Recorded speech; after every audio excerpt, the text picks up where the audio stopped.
सरकार की। बड़ी दिव्य चर्चा आप सभी लोग श्रवण कर रहे थे। भगवान ने गजग्रहा का उद्धार किया।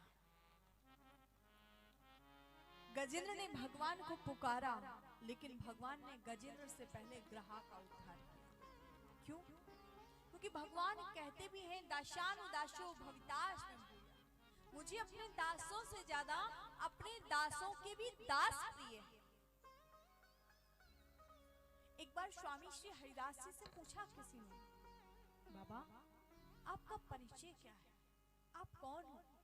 आप ब्राह्मण हो, क्षत्रिय हो, वैश्य हो, कौन हो आप? स्वामी जी ने कहा, ना मैं ब्राह्मण हूं, ना मैं क्षत्रिय हूं, ना मैं वैश्य हूं। बोले फिर आप हैं कौन? क्या आप भगवान के भक्त हैं? स्वामी जी बोले नहीं, मैं भगवान का भक्त भी नहीं। बोले तो? बोले मैं भी भक्त वाली श्रेणी में पहुंचा ही नहीं हूं। बोले आपने तो बिहारी जी को प्रकट कर दिया स्वामी जी, और आप कहते हो कि आप भक्तों की श्रेणी में नहीं पहुंचे। बोले नहीं, अभी नहीं पहुंचा। क्यों? बोले क्योंकि मैं भक्त तो नहीं, मैं ठाकुर के भक्तों के भक्तों के भक्तों के भक्तों का भी केवल भक्त हूं। पूछा क्यों? बोले क्योंकि ठाकुर जी को अपने भक्तों से ज्यादा अपने भक्तों के भक्त प्रिय होते हैं। अहम भक्त पराधीना हे स्वतंत्र विद्वस। भगवान कहते मैं अपने भक्तों के अधीन हूं। मेरे भक्त जैसा चाहे मैं वैसा कर लेता हूं। एक बार नारद जी महाराज ने भगवान से पूछा, भगवान आप अगर किसी को कोई बहुत जरूरी काम आ जाए और आपसे मिलना हो तो आप कहाँ मिलोगे? क्या आप बैकुंठ लोक में रहते हो? भगवान बोले नहीं। तो क्या आप ज्ञानियों के पास में रहते हो? भगवान बोले नहीं। तो क्या आप ध्यानियों के पास में रहते हो? भगवान बोले नहीं। बोल तो फिर कहाँ रहते हो? आपका पता क्या है? तो भगवान ने अपना पता बता दिया और कह दिया, नारद सुनो, ना अहम बसामि वैकुंठे योगी नाम हृदय निचा मद भक्ता यत्र गायन्ते तत्र तिष्ठामि नारद। हे नारद, ना मैं बैकुंठ में रहता हूँ, ना मैं योगियों के हृदय में रहता हूँ। बोले तो? बोले जहाँ पर मेरे भक्त मेरा गायन करते हैं, कीर्तन करते हैं, मैं कहीं और नहीं, उन भक्तों के बीच में जाकर के रहता हूँ। सत्य बात है, जहाँ प्रभु के नाम को गाया जाए। एक बार एक ध्यानी और एक भक्त दोनों पहुंचे भगवान के पास। एक ज्ञानी और एक बार की बात, एक ज्ञानी और एक भगवान का भक्त दोनों भगवान के पास में पहुंचे।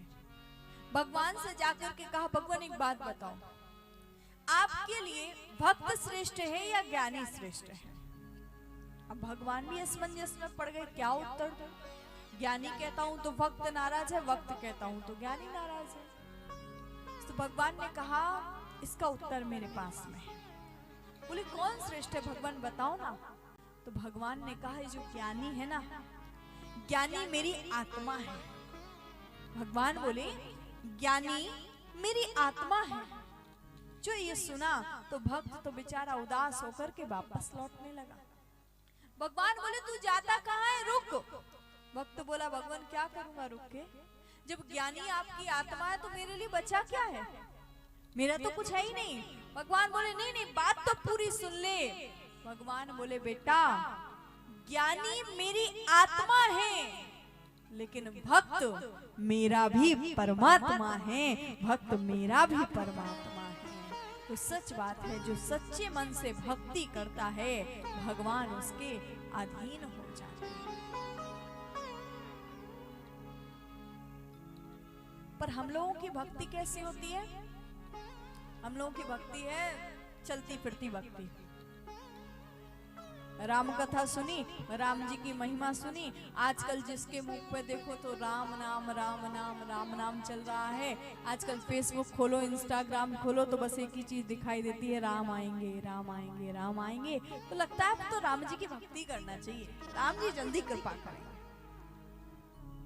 लेकिन फिर जैसे ही सुना भागवत कथा को तो भगवान कृष्ण की महिमा को सुना कि कृष्ण से प्रेम करो, तो भगवान कृष्ण से प्रेम करने लग जाते हैं। कभी हनुमान जी की भक्ति, कभी भोलेनाथ की, कभी राम जी की, एक जगह टिकते ही नहीं है जी। और अगर भगवान ना सुने ना तो बहुत जल्दी टूट जाता। लेकिन एक बात बताऊं, जीवन में कभी टूटना मत। मुश्किलें कितनी भी आ जाएं, पर जिंदगी में कभी टूटना मत। क्योंकि डूबता वो नहीं है जिसे तैरना नहीं आता है, डूबता वो नहीं है जिसे तैरना नहीं आता है, डूबता तो वो है जो नदी में उतरता नहीं। बोले जब तक आप नदी में उतरोगे नहीं तो आप डूबोगे कैसे? पहले नदी में उतरो तो सही। अगर मुश्किलें आ रही हैं तो एक बार सामना तो करो।